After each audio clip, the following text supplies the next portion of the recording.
বাবাজি আরেকজন সাহাবী আসিয়া বলে, নবীজি, ও মায়ের নবী, অনেকে অনেক কিছু দান করেছে, আমি তো দিতে পারি নাই, আমি বড় অসহায়, আমি বড় ধনী সন্তান ছিলাম না। আব্দুল্লাহ জুলবাজদে, নবীজি, মায়ের নবী, আমার তো কিছুই নাই গো নবী, কি দান করব?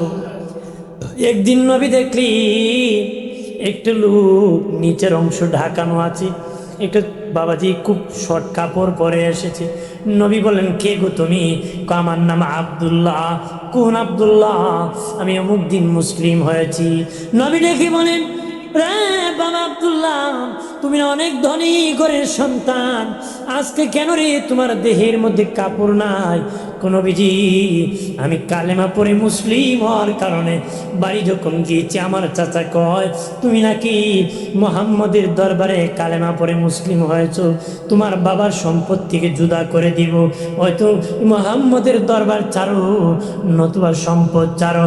আমি বলেছি, চাচা, সম্পদ ছেড়ে দিতে পারি, আমার নূরের নবীকে ছাড়তে পারি না গো। আমি নবীর কদম ছাড়তে পারি না। এরপরে আমার চাচা ডেকে বলে, ভাতিজা, তোমার দেহে জামা কাপড় আছে, একটু তোমার বাবা টাকা দিয়ে কিনে একটু তুমি খুলে দিতে। ইয়া রাসূলুল্লাহ, আমি গায়ের জামা কাপড় খুলে দিয়েছি, শেষে প্যান্টও খুলে দিয়েছি। একবার উলঙ্গ হইয়া আমি আমার মায়ের দরবারে গিয়েছি। শুনেছি পৃথিবীতে মা হলো সবচেয়ে বড় দরদি। মায়ের দরজায় বললাম, মা দরজা খুলো গো। মা দরজা খুলে কয়, বাবা তোমার কেন এমন অবস্থা রে? তোমার বাবার অনেক সম্পদ। বলে, মা আমি নবীর দরবারে কালেমা পড়েছি, মুসলিম হয়ে গেছি, এই জন্য আমার চাচা আমার বাবার সম্পত্তিকে জুদা করেছে, আমার কাপড় চোপড় খুলে রেখে দিয়েছে। মা এমনি একটা চাদর দিয়ে কো, বাবা দূর হ আমার দরবার থেকে, যেদিন মোহাম্মদের দরবার ছাড়তে পারবে সেদিন তুই আমার কাছে আসি। তিনি চাদরকে দুটা টুকরা করে একটা নিচের অংশ পড়েছেন আর একটা উপরের অংশ পড়েছে। নবীজি, ও মায়ের নবীজি, এই আমার মার দেওয়া চাদর পরে এসেছি নবীজি গো, আমি সব ছেড়ে চলে এসেছি গো নবীজি। নবীজি আসহাবে সুফফার মধ্যে থাকতে দিলেন। উনি অনেক জোরে জোরে কান্না করে আল্লাহ নামে জিকির করি রে, ওই কোরআন তেলাওয়াত করে সাহাবীরা বলে, নবীজি গো, ওই আব্দুল্লাহ জুলবাজাদাইন খুব জোরে জোরে আওয়াজ করে পড়ে গো নবীজি, আমাদের খুব কষ্ট হয়, তারপর আওয়াজ হয় গো নবীজি। মায়া নবী বলে, আমার সাহাবীরা, আমার আব্দুল্লাহকে তোমরা বাধা দিও না, তার ইমানের দাম অনেক বেশি, ইমান আনতে যাইয়া কিছু আনতে পারে নাই। আর জোরে নবী বলেন, রে আমার সাহাবীরা, তার ইমানের পাওয়ার অনেক বেশি, ইমানের জজবা অনেক বেশি, ওই ইমান আনতে যাইয়া কিছু আনতে পারে না। সব চারি আমি নবীর কাছে চলে আসছি, তার ইচ্ছা মতে চিল্লাইতে দিও।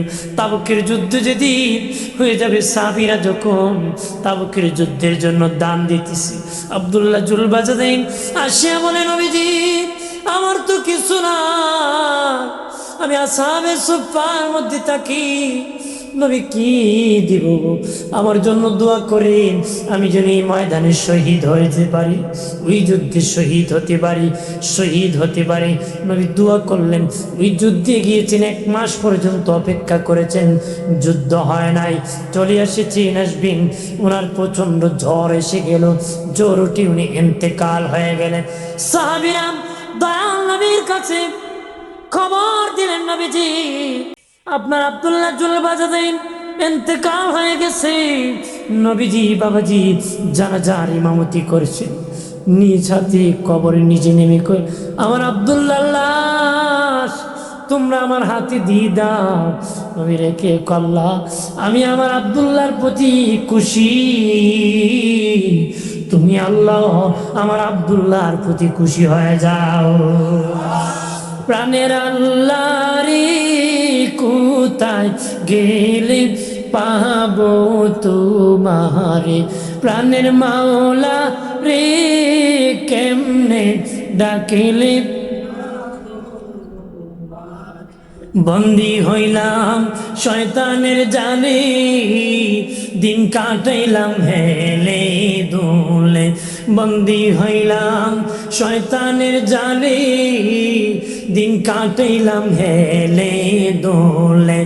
আমার জীবন মরণ দিলাম তোমারে, আমার জীবন মরণ দিলাম তোমারে।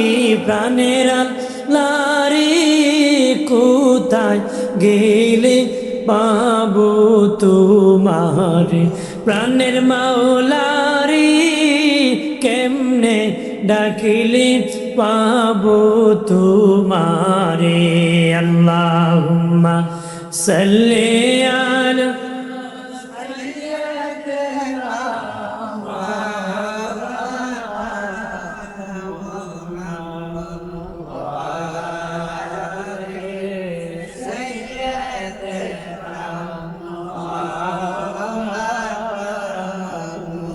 আর জোরে সুরে বলি আল্লাহুম্মা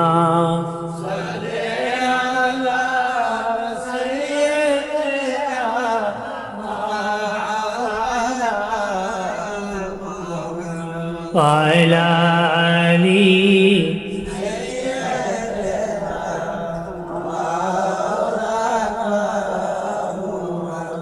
মক্কা নগরে মদিনা শহরে এলেন দিনের নবীজি।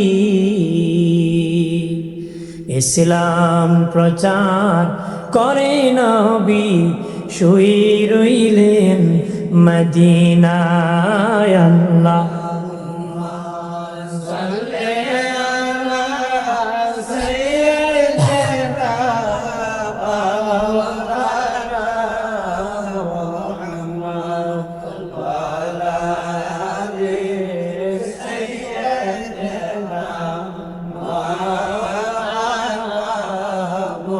আমার বাড়ির বাবাদের দয়াল নবীর বিদায়ের পরে প্রথম খলিফা আবু বকর সিদ্দিক রাদিয়াল্লাহু তাআলা আনহু, দ্বিতীয় খলিফা ওসমান গনি জিন্নুরাইন রাদিয়াল্লাহু আনহু, তৃতীয় খলিফা বাবাজি দ্বিতীয় খলিফা ওমর ইবনুল খাত্তাব রাদিয়াল্লাহু তাআলা আনহু, তৃতীয় খলিফা ওসমান গনি জিন্নুরাইন রাদিয়াল্লাহু তাআলা আনহু, চতুর্থ খলিফা বেলায়েতের সম্রাট হযরত আলী রাদিয়াল্লাহু তাআলা আনহু, যিনি আল্লাহর ভাগ শের খোদা হযরত আলী রাদিয়াল্লাহু তাআলা। সুবহানাল্লাহ বলেন না, জোরে বলি। যিনি আল্লাহর ভাগ, যিনি ৮০০ বনজরের লোহার কপাট ভেঙ্গি গিট ভেঙ্গি জিহাদ করেছে খায়বরের যুদ্ধে। কি যুদ্ধে? খায়বরের যুদ্ধে দুর্গ ভেঙ্গি উনি জিহাদ করেছে। কিন্তু অনেক সাহাবীগণ মিলেও এটাকে নাড়াইতে পারেন নাই। একাই আলী এক হাতি যুদ্ধ করছে। সুবহানাল্লাহ। আমার প্রাণের বাবাজি খেয়াল করেন ভালো করে, আলী রাদিয়াল্লাহু তাআলা শহীদের পরে, আলী রাদিয়াল্লাহু তাআলা শহীদের পরে উনি কিভাবে শহীদ হয়েছিলেন, আহলে বায়াতের কত কিছু বলার জন্য আমাকে বলা হয়েছে। বাবাজি বাবাজি উনি যেদিন শহীদ হয়েছেন কুফা মসজিদে নামাজ পড়াইতে গিয়েছেন, নতুন মুসল্লি এসেছে বাবাজি। উনি প্রথম রাকাত পড়াইছেন, দ্বিতীয় রাকাতে সিজদায় যাওয়ার পরে ওনার দেহের মধ্যে আঘাত শুরু করেছে। আঘাত কে আঘাত শুরু করেছে? আব্দুর রহমান মঞ্জিল খারিজি কিতাবের মধ্যে লিখেছি, তার লম্বা দাড়ি ছিল, মাথায় পাগড়ি ছিল, লম্বা জুব্বা ছিল, বড় আবা পড়তো, কোমরে 2টা চাকু রাখতো। বাবাজি কেন রাখতো? যদি কোনোদিন সুযোগ পাই আলীকে শহীদ করে দিব রে। ওই ফজরের নামাজের মধ্যে হুজুরের আদরের সাহাবী আহলে বায়তের সদস্য হযরত আলী রাদিয়াল্লাহু তাআলার প্রতি অতর্কিত আঘাত শুরু করে দিয়েছি। 81টা আঘাত করেছি। এর মধ্যে একটা আঘাত কান বরাবর মাথার মধ্যে লেগে গিয়েছে। রক্ত গড়িয়া গড়িয়া সাদা দাড়ি লাল হয়ে যেতেছে। নবীজি বলেছিলেন, বাবা আলী আলী রে, যতদিন তোমার সাদা দাড়ি রক্তে লাল হবে না ততদিন তুমি শহীদ হবা না রে। আর জোরে, যতদিন তোমার সাদা দাড়ি রক্তে লাল হবে না ততদিন তুমি শহীদ হবা না রে, শহীদ। হযরত আলী দেখলেন দাড়ি লাল হয়ে যেতেছে, উনি শহীদ হয়ে গেলেন। খেলাফতের 30 বছর বাকি। নবী বলেছেন আমার বিদায়ের পরে খলিফা থাকবে 30 বছর, খেলাফত থাকবে আমার 30 বছর। আমার খলিফা এসে যাবে, এরপরে মুলকিয়াত এসে যাবে, রাজত্ব এসে যাবে, রাজা বলা যাবে, আমির বলা যাবে, আমার খলিফা বলা যাবে না। দয়াল নবীজির চতুর্থ সাহাবী হযরতে আলী রাদিয়াল্লাহু তাআলা আনহু যেদিন শহীদ হয়েছিলেন 30 বছর পূরণের 6 মাস বাকি ছিল। সব সাহাবারা সম্মিলিতভাবে মিলিয়া বসিয়া হাসান রাদিয়াল্লাহু তাআলা আনহুকে পঞ্চম খলিফা হিসাবে মনোনীত করেছিলেন। এই জন্য ইসলামের পঞ্চম খলিফা ইমাম হাসান রাদিয়াল্লাহু তাআলা, সুবহানাল্লাহ বলি, আর জোরে বলি, উনি খলিফা হিসাবে মনোনীত হয়েছেন। বাইরে আমার খেয়াল করেন, ভালো করে, লম্বা ঘটনা বাজি। ইমাম হাসানও বিদায় হয়ে গেলেন, ওই জালেমের নির্যাতনে চক্রান্তে ইমাম হাসানও শহীদ হয়ে গেলেন। জালেমে জিদ পাপিষ্টির জুলুমের কারণে নবীর নাতি ইমাম হুসেন রাদিয়াল্লাহু তাআলা কারবালায় শহীদ হয়ে গেলেন, জীবন দিয়ে দিলেন। নবী হযরত ইমাম ফাতেমা বলেছিলেন, রে আমার হাসান হুসাইন, শুনে নাও, তোমার বাবা আলীর বিবাহের মোহরের টাকা আমি ফাতেমা ক্ষমা করে দিয়েছি। আমার বাবার গুনাহগার উম্মতের জন্য তোমাদেরকেও আমার বাবার জন্য আমি দান করে দিয়েছি। জোরে কোন সুবহানাল্লাহ। বাইরে আমার খেয়াল করেন, ভালো করে, ওলি আল্লাহর যুগ চলতেছে, ওলি আল্লাহর যুগ চলতেছে। সাজরা যদি তালাশ করেন যেতে যেতে যেতে যেতে বাবাজি ওই সাহাবায়ে কেরাম পর্যন্ত যাবে, ইমাম হাসানের দরবারে যাবে, ইমাম হুসেনের দরবারে যাবে, বাবাজি আলী রাদিয়াল্লাহু তাআলার দরবারে যাবে, সাহাবায়ে কেরামের দরবার পর্যন্ত সাজরা পৌঁছে যাবে। সাহাবায়ে কেরাম দ্বীনের দায়িত্ব পালন করেছেন, সাহাবায়ে কেরাম পরে সাহাবীদের তাবে ওলি আল্লাহরা, বেলায়েতের যুগ চলতেছে, ওলি আল্লাহরা দাওয়াত দিতেছেন। বাবাজি দুনিয়ার যত কাজ আছে বাবা, কাজের দ্বারা কাজের দাম বাড়ে, ব্যক্তির দাম বাড়ে না। কাজের দ্বারা কাজের দাম বাড়ে, ব্যক্তির দাম বাড়ে না। জায়গা গর্ত ছিল, মাটি ফেললে জায়গার দাম বাড়বে, জায়গার মালিকের দাম বাড়ে না। কথা হয় না?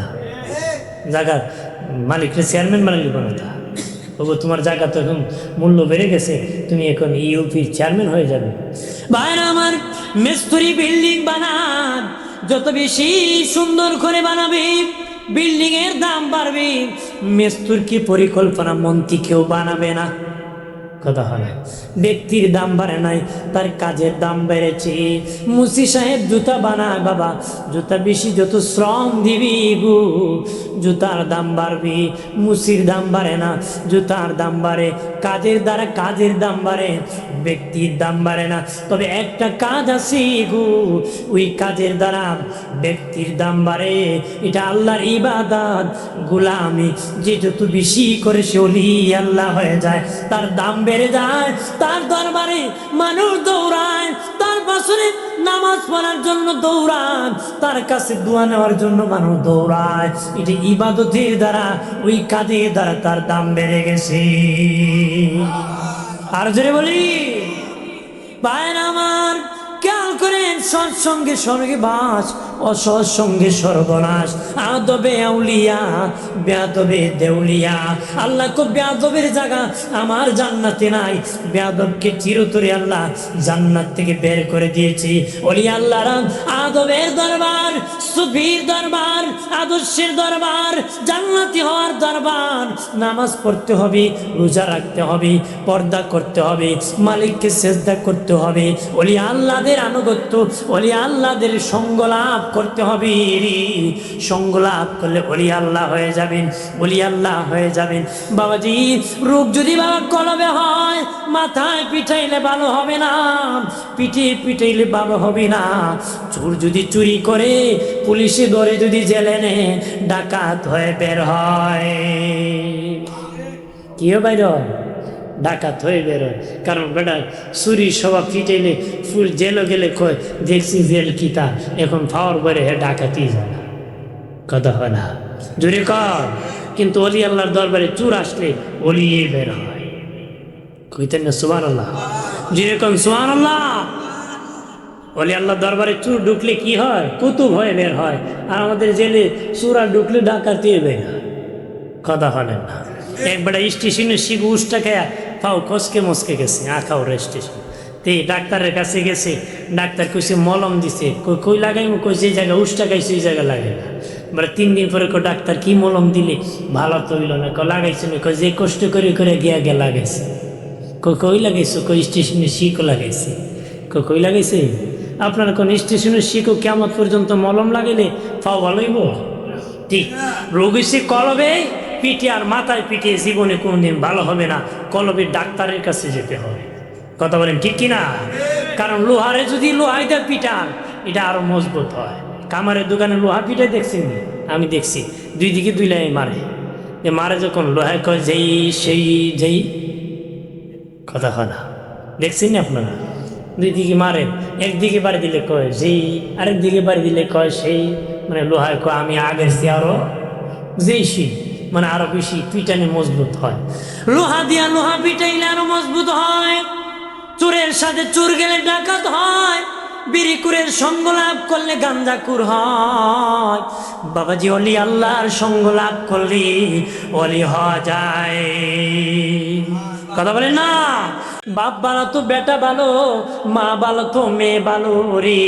গাই ভালো তার বাছুর ভালো, ঘি ভালো তার দুধ, বা দুধ ভালো তার ঘি ভালো, কথা হয় না? দুধ ভালো হইলে ঘি ভালো হইল। একবারে কইছি দুধ কিনতে গেছে, কো ভাই পানি কি মিক্স করো? আমি নখালি উজুরের মুড়ি।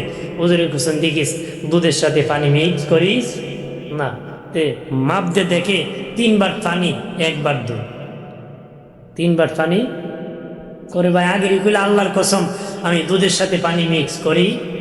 আমার কথা ঠিক।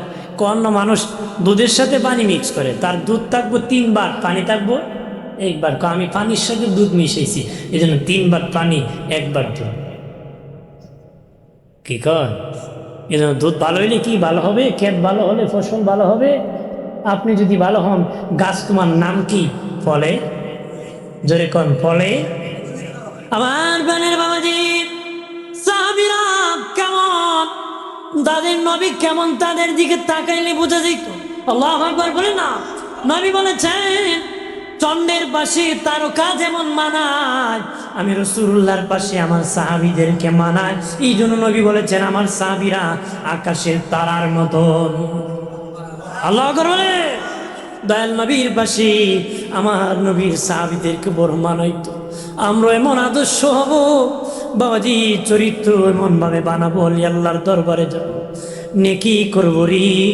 অলি আল্লাহর দরবারে গেলে রে চুর ভালো হয়ে যায়। আমার গাউসে পাক আব্দুল কাদের জিলানী রহমতুল্লাহ আলাইহি দরবারে এক চোর প্রবেশ করেছে।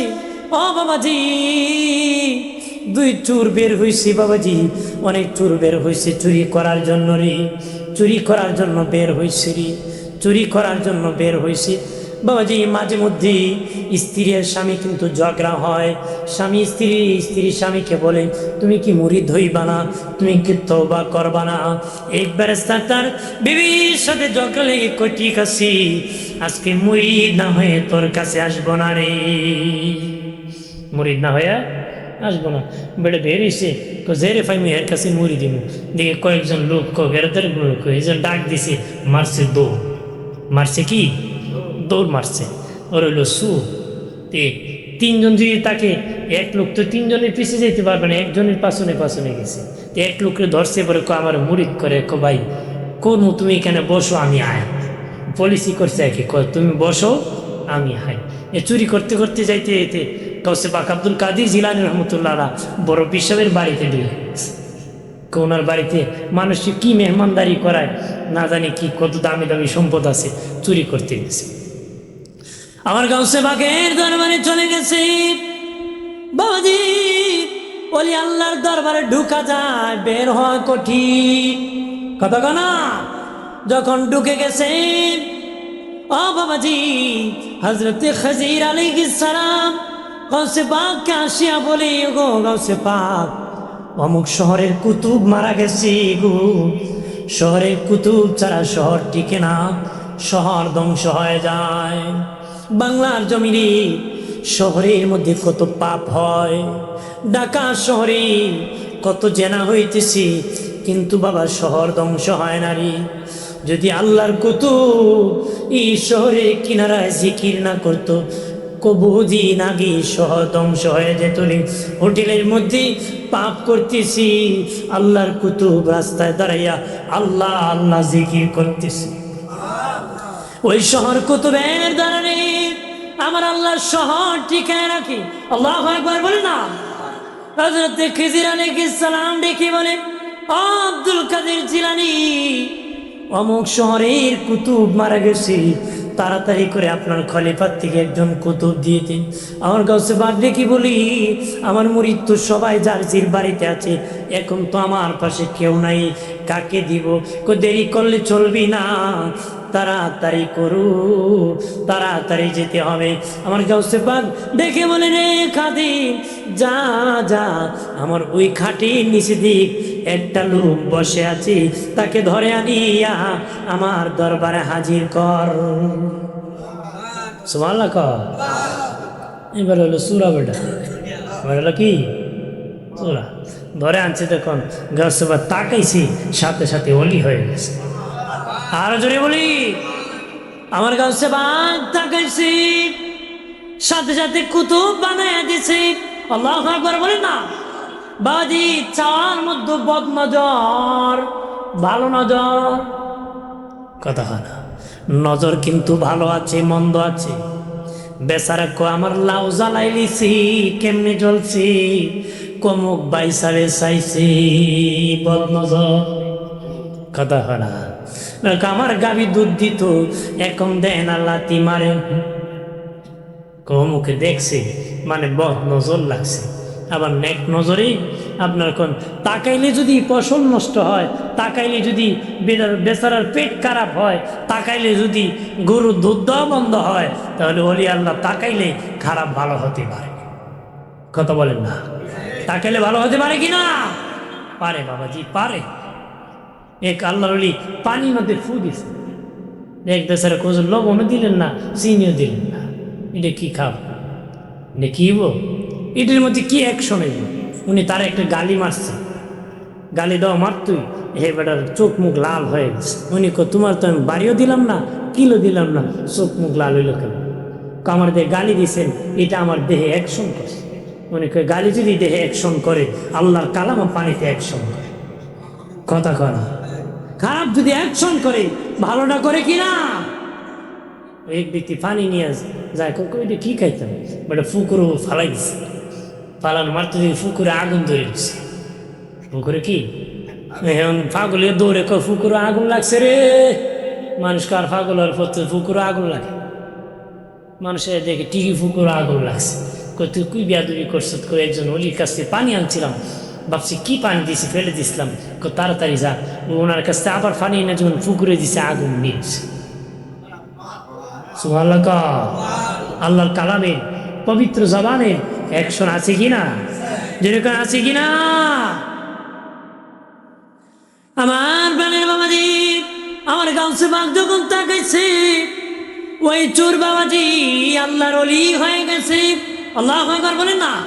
যেরকম গাউসে পাকের নাম ধরিলে আল্লাহ পাওয়া যায় জোরে, গাউসে পাকের, গাউসে পাকের নাম জপিলে পাগল কান্দিস নায়ার, গাছতলায় কান্দিস নায়ার। গাউসে পাখির নাম জপিলে আল্লাহ পাওয়া যায় জোরে, গাউসে পাখির আমার গাউসে পাকের এমনি নিশানা, চোরকে ধরে কুতুবানা। আমার গাউসে পাকের এমনি নিশানা, চোরকে ধরে কুতুবানা। মুর্দা মানুষ জিন্দা করে হাতের ইশারায়, মুর্দা মানুষ জিন্দা করে হাতের ইশারায়। গাউসে পাকের নাম জপিলে আল্লাহ পাওয়া যায় জোরে, গাউসে পাকের। পাগল কান্দিস নায়ার গাছতলায়, কান্দিস নায়ার গাছতলায়। গাউসে পাকের নাম জপিলে আল্লাহ পাওয়া যায় জোরে, গাউসে পাকের নাম জপিলে। আমার বানের বাবাজি গাউসে পাক আব্দুল কাদের জিলানী, যিনি ওলিদের ওলি, কথা বলেন ঠিক কিনা? যিনি সমস্ত ওলিদের ওলি, জিনার পা সব ওলিদের কাঁধে, কথা বলেন ঠিক কিনা? আর আল্লাহর নবীর কদম যার কাঁধে, দয়াল নবীর কদম যার কাঁধে, আর যার পা সব ওলিদের কাঁধে, যিনি সমস্ত ওলিদের ওলি, অলিকুল শিরোমণি গাউসে পাক আব্দুল কাদের জিলানী, মাহবুবে সুবহানি, কুতুবে রব্বানি, শেখ সৈয়দ মহিউদ্দিন আব্দুল কাদের জিলানী আল গিলানী রাদিয়াল্লাহু তাআলা আনহু। আমার গাউসে পাক বাবাজি খাদেম বলি ওযু বানাইতেছি, গাউসে পাক ওযু বানাইতেছি, ওযু শেষে স্প্রেনের দিকে এক কুলি পানি নিক্ষেপ করে দিয়েছে, স্প্রেনের দিকে এক কুলি পানি নিক্ষেপ করেছে। খাদেম দেখে বলে ওগো উস্তাদজি, কেন গো এই দিকে এক কুলি পানি নিক্ষেপ করে দিয়েছো? উনি কই স্পেনের একজন আলেম নাম আন্দালুসি, ও আমার সম্পর্কে বাজে মন্তব্য করত, আমাকে নিয়ে মন্তব্য করত। আমার আল্লাহ বলেছেন যারা আমার অলির বিপক্ষে যাবে তাদের বিপক্ষে আমার যুদ্ধ ঘোষণা হবে। আমার আল্লাহ তার যুদ্ধ ঘোষণা করছে, তার বিপক্ষে লানত এসে গেছে। যুদ্ধ ঘোষণা মানে বেঈমান হয়ে যাবে, প্রভ্রষ্ট হয়ে যাবে। ওই আন্দালুসি বেঈমান হওয়ার পথে চলে গিয়েছে। এক ইহুদির সাথে তার সম্পর্ক লেগে গেছে, ভালোবাসা লেগেছে, তার বোনকে সে পছন্দ করেছে। ওই ইহুদি তাকে শর্ত দিয়েছে, তুমি যদি আমার বোনকে বিয়ে করতে চাও ইহুদি হতে হবে। একটু চিল্লায় বলি নাউজুবিল্লাহ। গাউসে পাক দেখে বলেন সে বেঈমান হওয়ার পর্যায়ে চলে যেতেছে। আমি দেখলাম এই লোকটা জাহান্নামী হয়ে যাবে আমার নবীর উম্মত, এই জন্য আমি কিছু হেদায়েতের পানি নিক্ষেপ করে দিয়েছি, আল্লাহ যেন তার চোখের পর্দাটা খুলে যায়। ঠিকই কিছুদিন পরে ওই লোকটা আমার গাউসে পাকের দরবারে আসে, তওবা করে মুরিদ হয়ে গেছে। হুজুর ওই দিন যদি পানি নিক্ষেপ না করতেন আমার চোখের পর্দা খুলতো না, আজকে আমি আপনার দরবারে খাঁটি মুমিন হতে পারতাম না গো। সুবহানাল্লাহ বলি, আর জোরে বলি। আমার বানের বাবাজি খেয়াল করেন ভালোভাবে বাবাজি, ওলি আল্লাহর দরবার মাফের দরবার। অনেকে বলি ওলির দরবারে যাওয়া বেদাত, ওলির দরবারে বেদাত না বাবাজি, ওলি আল্লাহর দরবারে যাওয়া নবীদের সুন্নত। কথা বলা কার সুন্নত? নবীদের সুন্নত, নবীদের সুন্নত বাবাজি। মুসা নবীকে আল্লাহ বলেছিলেন খিজিরের কাছে যাও, খিজির কি বলেন নাই মুসার কাছে আসো।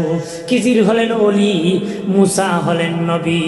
অবশ্যই নবীর দাম বেশি, অবশ্যই নবীর দাম বেশি, ওলির দাম কম।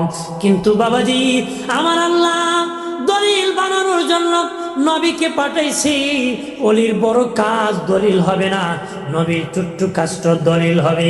এই জন্য মুসা নবীকে খিজিরের কাছে পাঠাইয়া দলিল সাব্যস্ত হয়। বাবাজি ওলি আল্লাহর দরবারে যাওয়া নবীদের সুন্নাত। ওলি আল্লাহর দরবারে যাওয়া নবীদের কি? ভাইরা আমার খেয়াল করেন, একজন আল্লাহর ওলি ইন্তেকালের আগে যত পাওয়ার থাকে বাবা, ইন্তেকালের পরে তার 80 গুণ পাওয়ার আরো বেড়ে যায়। 80 গুণ কি? মিশকাত শরীফের ইস্তিগফার অধ্যায় একটা হাদিস আসছে।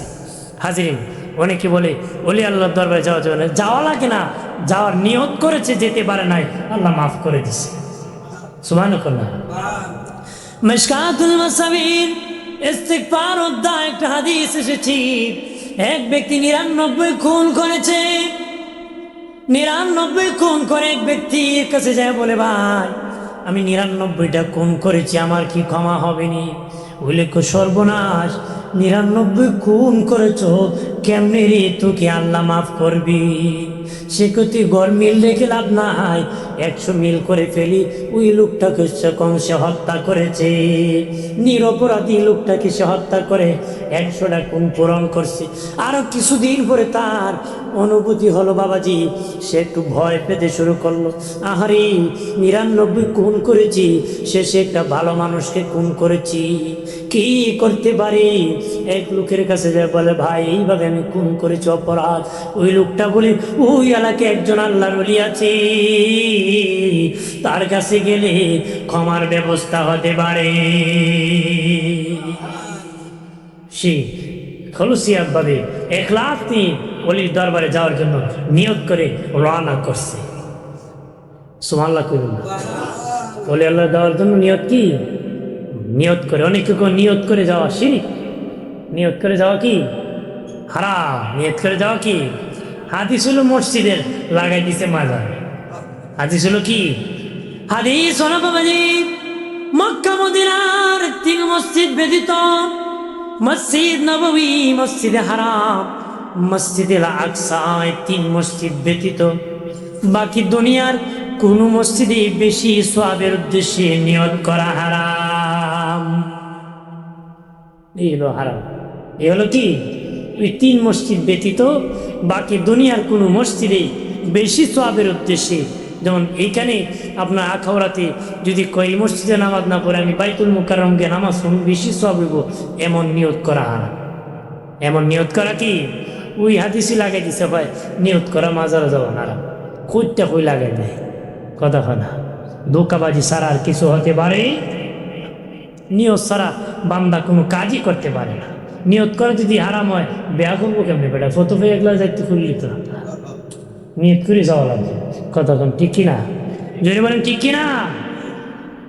নিয়ত করা বান্দার কাজ, কবুল করা কার কাজ? আল্লাহ। কবুল করে দিবে কি? আমার প্রাণের বাবাজি খেয়াল করেন ভালো করে, ওই গুনাহগার 100 খুনের খুনি আল্লাহর ওলির দরবারে যাওয়ার জন্য রওনা করেছে, যাবে বাবাজি, রওনা করেছে যাবে। তখন কিতাবে এসেছে, যাওয়ার পরে তার শরীরে যন্ত্রণা শুরু হয়েছে, ব্যথা, জমিনে শুয়ে গেছে গো। সে বুঝতে পেরেছে আর পৃথিবীতে বাঁচবে না, ইন্তেকাল হয়ে যাবে। আল্লাহর ওলির বাড়ির দিকে তার চেহারার সিনা দিয়ে শুয়ে গেছে। সুবহানাল্লাহ। আল্লাহর ওলির বাড়ির দিকে বাবাজি তার সিনার চেহারা দিয়ে শুয়ে গেছে। মালাকুল মউত আসিয়া রূহ কবজ করে ফেলছে। রূহ নিয়ে টানাটানি শুরু হয়ে গেছে। বাবাজি দুজকের ফিরিস্তা বলে দুজকে নিয়ে যাবে, জান্নাতির ফিরিস্তা বলে জান্নাতে নিয়ে যাবে। টানা হেসরা শুরু হয়েছে। আল্লাহ বলেন, থামো ফিরিস্তারা, থামরে, টানাটানি করিও না। আমি আল্লাহ তোদেরকে মাপ কাটি দিতেছি, স্কেল দিতেছি, তোমরা মাপ দাও। আমার বান্দা ওলির বাড়ির কাছাকাছি আছে না তার বাড়ির কাছাকাছি আছে, স্কেল দিয়ে মাপ দিয়ে দেখি লোকটা ওলির বাড়ির কাছাকাছি চলে গেছে। মূলত সে তার বাড়ির কাছাকাছি ছিল, আমার আল্লাহ তাকে ওলির বাড়ির কাছাকাছি নিয়ে গেছে। আরো জোরে বলি, আমার আল্লাহ ডেকে বলে, ফিরিস্তারা, ফিরিস্তারা, আমার বান্দা যেহেতু অলির বাড়ি যাওয়ার জন্য নিয়ত করেছে, যেতে যেতে যেতে অলির বাড়ির কাছাকাছি চলে গিয়েছে, আমি আল্লাহ তার 100 গুণ তো মাফ করে দিয়েছি। জীবনে আরো যত গুনাহ আছে তারে মাফ করে আমি আল্লাহ তারে জান্নাতের মেহমান বানাইছি। আল্লাহ দরবারে গেলে এর উসিলায় ক্ষমা পাওয়া যায়। কতক্ষণ ঠিক কিনা? বাজি উসিলা নেওয়া যায়, উসিলা নেওয়া কি? উসিলা নেওয়া যায়। ওলি আল্লাহর দরবারে যাইয়ে যদি বলেন আল্লাহ, আল্লাহর ওলির দরবারে এসেছি, আমার দোয়া মুনাজাত কবুল করো, এটা জায়েজ আছে।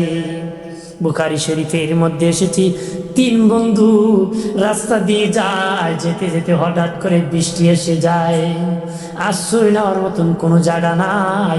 3 বন্ধু পাহাড়ে উঠিয়া উসিলা নেওয়াতে জায়েজ আছে, এটা বোঝানোর জন্য বলতেছি। আমাদেরকে অনেক বলে উসিলা নেওয়া নাকি শিরিক হয়ে যাবে, হারাম হয়ে যাবে, জাহান্নামী হয়ে যাবে। বাবাজি, 3 বন্ধু আশ্রয় নেওয়ার জন্য একটা গুহার ভিতর ঢুকে যায়, একটা পাথর আসিয়া গুহার মুখ বন্ধ করে দে। 3 বন্ধু গুহার ভিতর আটকা পড়ে যায়, বিপদে পড়ে যায়। এক বন্ধু আর এক বন্ধুরে বন্ধুরে এমন জায়গায় ধরা পড়েছি, পৃথিবীর কেউ রক্ষা করতে পারবে না রে। আল্লাহ যদি দয়া না করি, পৃথিবীর কেউ আমাদেরকে বাঁচাতে পারবে না রে। আল্লাহ যদি উদ্ধার না করে, পৃথিবীর কেউ উদ্ধার করতে। এক বন্ধু আর এক বন্ধুরে ডেকে বলে, রে বন্ধু, দেখ জীবনে কোনো ভালো কাজ নেই করছো, ওই ভালো কাজের উসিলা নিয়ে আল্লাহর কাছে দোয়া কর, আমার আল্লাহ হয়তো এই বিপদ থেকে মুক্তি দিতে পারে। আর জোরে বলি বাবাজি, আব্দুল্লাহ ইবনে ওমর থেকে হাদিস বর্ণিত।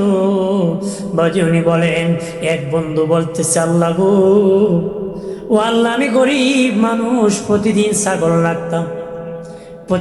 ছাগল রাখতাম, বিকালবেলা বাড়ি ফিরতাম, বাড়ি ফিরিয়া ছাগলের দুধ দহন করতাম, সর্বপ্রথম আমার মা বাবারে খাওয়াইতাম, তারপর আমি আমার বাচ্চাদেরকে খাওয়াইতাম, তারপর আমি আর আমার বিবি খাইতাম। একদিন বাড়ি যেতে দেরি হয়ে যায়, আমি যেদিকে দুধ দহন করে আমার মা বাবা ঘুমায় পড়েছে, আমি কিন্তু আমার মা বাবাকে না খাওয়াইলে আমি কাউকে খাওয়াই না। ওই দিন আমার মা বাবা শুয়ে পড়েছে, আমার বাচ্চারা কান্না করেছে, আমি খাওয়াই নাই। ফজর যখন হয়ে গেছে, মা বাবা ঘুম থেকে উঠেছে, তাদেরকে খাওয়াইছি, তারপরে আমি আমার বাচ্চাদেরকে খাওয়াইছি, আমি আমার বিবি খাইছি। আল্লাহ গো, আমার এই মা বাবার সেবাটা, এই দিনের খেদমতটা যদি তোমার কাছে পছন্দ হয়ে থাকে, এর উসিলায় গুহা থেকে মুক্তি দাও। তাহলে বেটা উসিলা নিয়ে দোয়া করছে, এই ভালো কাজের উসিলা নাকি দোয়া করছে, তাহলে উসিলা নিয়ে না যায়। ইমাম বুখারী তো আনছে, আল্লাহু আকবার বলেন না। দোয়া করতেছে, আল্লাহ ওই দিনের আমল তোমার দরবারে যদি পছন্দ হয়ে থাকে গো, এর উসিলায় মুক্তি দাও। আল্লাহু আকবার বলেন না। আল্লাহ বলেন, চাও ফেরেশতা, পাথরের 3 ভাগের 1 ভাগ সরাইয়া দাও। সুবহানাল্লাহ কও। দ্বিতীয় বন্ধু, আল্লাহ আমার ঘরে একটা লোক কাজ করতো, প্রতিদিন সারাদিন কাজ করলে 1 পারাক চাল পাবি, সে সারাদিন কাজ করি আমাকে কমনি, আমার পাওনাটা আমাকে বুঝায় দাও। আমি মাপিয়া ঝুঁকিয়া তাকে 1 পারাক চাল দিয়ে দিলাম, আগের মুরব্বীরা বুঝবেন, 1 পারাক চাল দিয়ে দিলাম। সে কমনি বে মনি, এখন এটা আমার দরকার নাই, 1 পারাক চাল তোমার কাছে আমি আমানত রাখলাম, যেদিন আমার দরকার সেদিন আমি নিয়ে যাব। আল্লাহ গো, অনেক দিন হয়ে যায় ওই গরিব লোকটা তার আমানত নেয় না, আমি দেখলাম চাল নষ্ট হয়ে যাবে, আমি বাজারে বিক্রি করে ছাগল কিনলাম, ছাগল বাড়তে বাড়তে গরু কিনলাম, গোয়ালঘর বানালাম, রাখলাম। বহুদিন পরে ওই আল্লাহর বান্দা, শেখ আল্লাহর বান্দা, বহুদিন আগে তোমার কাছে 1 পারাক চাল আমানত রেখেছিলাম, আমার আমানত আমার ফিরে দাও। কন্যা সুবহানাল্লাহ। আমি রেখে বললাম, যা গোয়াল ঘরে যাইয়া গরুগুলা নিয়ে যা। আল্লাহু আকবার বলে না। তখন ওই লোক ডেকে বলে, বলি ঠাট্টা করো কেন, মস্কারি করো কেন, আমি তো 1 পারাক চাল পাই, গরুগুলা কেন নিয়ে যাব? বলে, আল্লাহর কসম কি বলি রে, এটা তোর 1 পারাক চাল বিক্রি করে আমি গরু ছাগল কিনছি, বাড়তে বাড়তে গরু কিনছি, গোয়ালঘর বানাইছি, রাখছি, এটা তোর সবগুলা নিয়ে যা। আল্লাহ গো, ইচ্ছা করলে আমি 1 পারাক চাল দিয়ে তার বিদায় দিতে পারতাম, না দিয়ে তার গোটা আমানতদারিতে বিদায় দিয়েছি। ওই আমানতদারিটা যদি তোমার কাছে পছন্দ হয়ে থাকি, এর উসিলায় আমাকে মুক্তি দান করো। আমার আল্লাহ ডেকে বলেন, ফিরিস্তারে পাথরের দুই ভাগের আরেক ভাগ সরাই দে। মারহাবা বলে না। তৃতীয় বন্ধু ডেকে বলে, মালিক, আমার একটা চাচাতো বোন ছিল, আমি তারে বড় পছন্দ করতাম। সে একদিন আমার কাছে আসলো, 100 টাকা ধার নিবি। আমি বেবিচারের সত্যি তাকে 100 টাকা দিতে রাজি হয়ে গেলাম। আমার বোন হয়তো বিপদে পড়ে ধার 100 টাকা নিতে রাজি হয়ে গেল। অন্ধকার ঘরের মধ্যে বেবিচার করার জন্য যখন প্রবেশ করলাম অন্ধকার ঘরে, তখন আমার বোন বেঁকে বলে, ভাই আল্লাহকে ভয় করো, আল্লাহকে ভয় করো। যেই ঘরে কেউ নাই সেই ঘরে দেখে কে? ওহুয়া মাকুম আইনামা কুনতুম, আল্লাহকে তুমি যেখানে আমি আছি সেখানে। আর জোরে কর, তুমি যেখানে আছো রে বান্দা বান্দি, আমি আল্লাহ সেখানে আছি। ডেকে বলে, ভাই ওই ঘরে তো আল্লাহ দেখতেছে, আল্লাহকে ভয় করো। তখন ডেকে বলে, আল্লাহ গো, সেদিন পৃথিবীর কেউ আটকাইতে পারতো না। ওই দিন তোমার ভয় আমাকে এই জিনার থেকে বাঁচে এনেছে। আমি জিনা করি নাই, ঘর থেকে বাহির হয়ে এসেছি। ওই দিনের ভয়টা যদি তোমার কাছে পছন্দ হয়ে থাকে, এর উসিলায় গুহার থেকে মুক্তি দাও। আল্লাহ বলেন, ফিরিস্তা পাথরের বাকি অংশ সরায়া তিন বন্ধুরে হাতে ধরিয়া গুহার থেকে উঠে দাও। আর জোরে। তাহলে বাবাজি, ভালো কাজের উসিলা নিয়ে দোয়া করা যায়, আল্লাহ দোয়া মঞ্জুর করে। এই জন্য আমরাও দোয়া করব। আল্লাহ কোরআন খতম করেছি, এর উসিলা দোয়া মোনাজাত করো। ওলি আল্লাহর দরবারে এসেছি, দোয়া মোনাজাত কবুল করো। ফাতিহা শরীফ পড়েছি, দোয়া মোনাজাত কবুল করো। কথা হয় না? এই উসিলা নিয়ে দোয়া করবা, আমার আল্লাহ দোয়া মোনাজাত আমাদের কবুল করবে। আল্লাহুম্মা সাল্লি আলা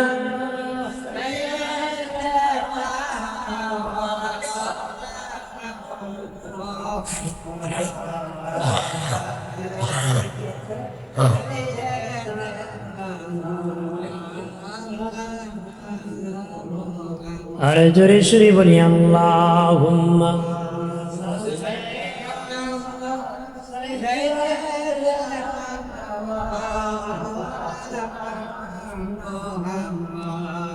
ওয়া আলা আলি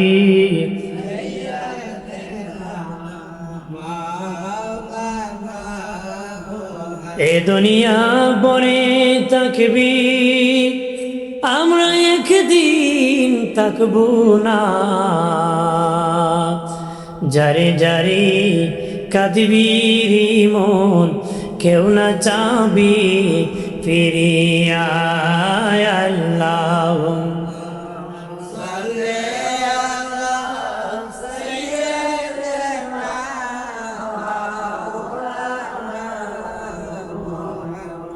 ওয়ালা আলি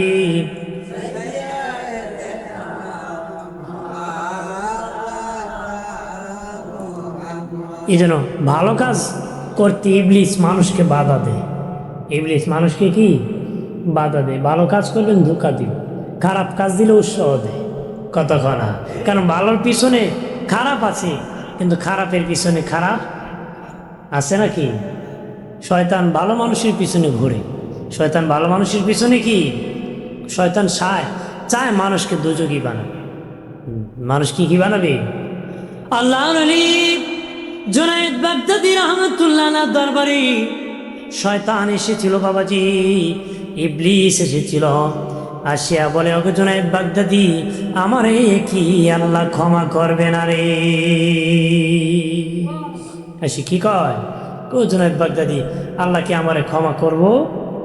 আল্লাহর ওলি জুনায়েদ বাগদাদী রাহমাতুল্লাহ আলাইহি বলেন, ওরে শয়তান, মুসা নবী তো তোমারে বলেছিল তুমি আদমের কবরে এখনো ভালো আছো, সেজদা করো।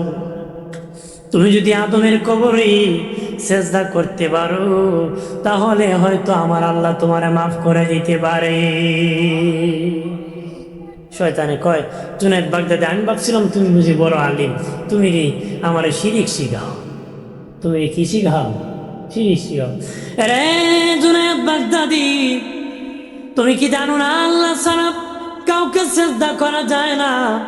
তুমি রে আমার এই আদমের কবরে সিজদার কথা বলো রে, তুমি রে আমার শিরিক শিখাইতেছো। জুনায়েদ বাগদাদি ডেকে বলে, ইবলিস রে, আল্লাহর হুকুম পালন করার নাম হলো গোলাম। আল্লাহ যেখানে সিজদার কথা বলি সেই সিজদা হলো ইবাদত, যেখানে নিষেধ করি এটা হলো শিরিক। আল্লাহ তোরে অর্ডার করেছিল আদমকে সিজদা করতে, তোরে কোনো ভালো আছে রে, আদমের কবরে সিজদা কর, আমার আল্লাহ তোরে ক্ষমা করে দিবি। হে কয়, জিন্দা আদমরে করছি না, মুর্দা আদমরে বুঝি কিছু দেখবো, নাউজুবিল্লাহ খান না, জোরে কয়। তখন ডাক দেয়া কয়, তোর এলেন জুনায়েদ বাগদাদি, তোমার এলেন তোমারে বাঁচাই দিছে আমার কাছে থেকে। সুবহানাল্লাহ কয়। আল্লাহর ওলি জুনায়েদ বাগদাদি রাহমাতুল্লাহ আলাইহি বলেন, না না, আমার এলেম না, আমার আল্লাহ দয়া করে আমাকে রক্ষা করেছে। দয়া করে কি রক্ষা করেছে বাবাজি। এই জন্য অলি আল্লাহর এত পাওয়ার বাবাজি, বুজুর্গির এত পাওয়ার রে, বুজুর্গি এত পাওয়ার, বুজুর্গির সাথে ইবলিস যুদ্ধ করে পারে না। আলী রাদিয়াল্লাহু তাআলা আনহু বলেন, বুজুর্গির থেকে আদর্শ, তোমার আদর্শ থাকতে হবে, বুজুর্গি থাকতে হবে, আদর্শ না থাকলে বুজুর্গি টিকবে না বাবাজি। বাবাজি, নবীর আদর্শ বুজুর্গি নিবেন বাবাজি, ওই বুজুর্গি কোনোদিন ইবলিস তার ঈমান নিয়ে যেতে পারবে না বাবাজি, ইবলিস কোনোদিন নিতে পারবে না রে। এই জন্য ওলি আল্লাহর দরবারে যাবেন, জিয়ারত করবেন, টাকা ছিটাইবেন না। আলা হযরত আজিমুল বারকা ইমাম আহলে সুন্নাত, ইমাম ইশকে মুহাব্বত আমার আলা হযরত বলেন, কোন মাজারে জিয়ারতে যাইয়া ওই মাজারের আল্লাহর ওলির কবরের সাথে মাজারের সাথে ঘষাঘষি ডুসাডুসি কইরো না, ঘষাঘষি ডুসাডুসি কইরো না। তোমার ওলি দুনিয়া থাকতে যেমন তুমি ঘষাঘষি করার সাহস পেতে না, আদবের সাথে দাঁড়ায় থাকতে ঘষাঘষি ডুসাডুসি করে যেমন বেয়াদবি মনে হইতো, বেয়াদবি হইতো ঠিক। আল্লাহর ওলির রওজা যাওয়ার পরে তার পাওয়ার আছে, তার ক্ষমতা আছে, তুমি যে তার মাজারে ডসাডসি ঘষাঘষি করে না, জিন্দা থাকতে যেমনে দাঁড়াইতে তার মাজারের পাশে তুমি তেমনে দাঁড়াবে। সুবহানাল্লাহ না জোরে কও। দুনিয়া থাকতে যেমনে দাঁড়াইতে তেমনি দাঁড়াবে, এইভাবেই দাঁড়াবে, আদবের সাথে দাঁড়াবে, বেয়াদবের মতন নয়, আদবের সাথে। দুনিয়ায় থাকতে যেমনি তেমনি দাঁড়াবি, কারণ দুনিয়ার চেয়ে তার কবরে জিন্দিগি, মাজারে জিন্দিগিতে তার পাওয়ার আল্লাহ আরো 80 গুণ বাড়ায় দিছে। আমরা যাই বেড়ায় ঘষাঘষি করে ডুসাডুসি করে, এইভাবে বেয়াদবি হবে, আদবের সাথে দাঁড়াতে হবে, আদবের সাথে কি দাঁড়াতে হবে। অনেকে আছে মাজারের উপর টাকা নিক্ষেপ করে, এটা বেয়াদবি। এটা কি মাজারের উপর আল্লাহর ওলি টাকা মনে হয় পস্তাবো ঢিলা ব্যবহার করে, ওরা টাকার পাগল হইলে কোটি কোটি টাকার সম্পদ রেখে যেত, ওরা ইমান সহি আমল রেখে গেছে। কথা বলেন ঠিক কিনা, জোরে বলেন ঠিক কিনা। এই নাপাক টাকা তাদের উপরে স্পর্শ করবেন না, এই দুনিয়া তাদেরকে স্পর্শ করতে পারে, কথা বলেন পারে না। এই জন্য বেয়াদবি করবেন না, ধ্বংস হয়ে যাবেন। বেয়াদবি করলে কি হবে? ধ্বংস হবেন। আদবের সাথে যতদিন যাবেন আদবের সাথে জিয়ারত করবেন। এই বেয়াদবি করে টাকা নিক্ষেপ করা বা ঘষাঘষি ডুসাডুসি করা এগুলো করবেন না। দুনিয়া থাকতে যেমনি আদবের সাথে দাঁড়াইতেন, রওজা মাজারের পাশেও এইভাবে দাঁড়াতে। রাজি আছি আমরা? যেরকম রাজি আছি দুইশি পরে আল্লাহুম্মা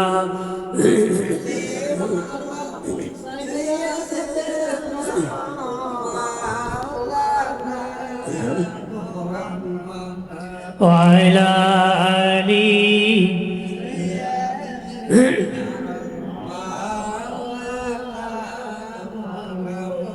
আর জোরে সরে বলি আল্লাহুম্মা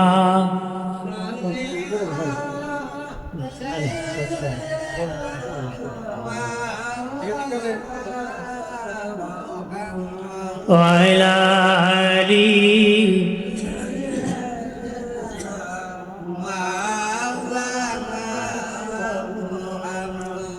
জাননী রে আশিক তোরা নবী কেমন আপনা বিপদে কান্দারি নবী আজো কাদিন মদিনায় আল্লাহুম্মা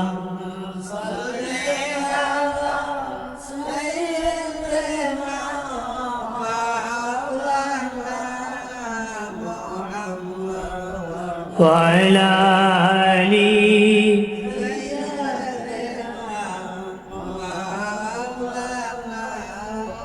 হাজরিন একটা শেষ কথা বলতেছি নিজে শুধু ওলি আল্লাহর কাছে আসতে হবে না আহাল পরিবারকে শিক্ষা দিতে হবে কথা হয় না বাবা দেখা যায় সুন্নি পোলা হয়ে গেছে গাওয়াবি মাতৃনারী কথা হয় না বাবা এক পথে হাঁটে ছেলে আরেক পথে তোমার বাবা হিসেবে দায়িত্ব ছিল স্কুল কোন স্যারে পড়াবে এটার খবর রাখছো কোন মোল্লায় পড়াইবে খবর রাখলেন দরকার আছে কি না এই জন্য পরিবার যেন ধ্বংস না হয় বিদ্বেষী না হয় মরলে দোয়া করতো না কথা হয় না আছে না বাপ বলে দোয়া করে হ্যাঁ এখন দোয়া করা বেদাত কে কইছে দোয়া করতো কদিন পরে তো দাফনই করতো না খবর দেবে নি বেদাত করে ছাগল নেই বাসায় দিয়ে মানে মুর্দার প্রতি এত বিদ্বেষ মৃত ব্যক্তির উপর এতদের বিদ্বেষ তাদের কিভাবে সরানো যায় এই দোয়ার থেকে উঠানো যায়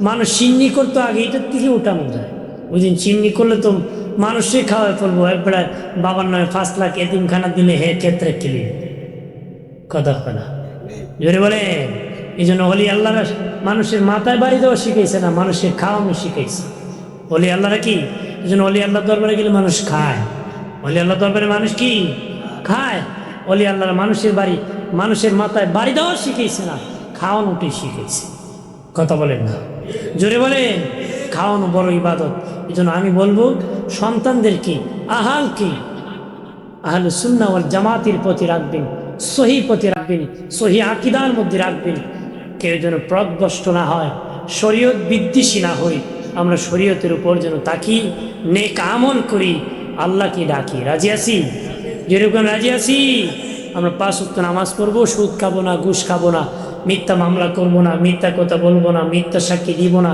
গীবত করব না যার কাছে ইসলাম নাই তার কাছে যাব না যে ব্যক্তি পথ চিনে না অন্ধের কাছে যাব না এক কানায় আর এক কানের গান পার করে দিব পারবো নি এই জন্য যে চিনি তার কাছে যেতে হবে এই জন্য আমরা সকলেই যেন ওলি আল্লাহর কাছে যেতে পারি আল্লাহ আমাদের সকলকে কবুল করে বলে আমিন।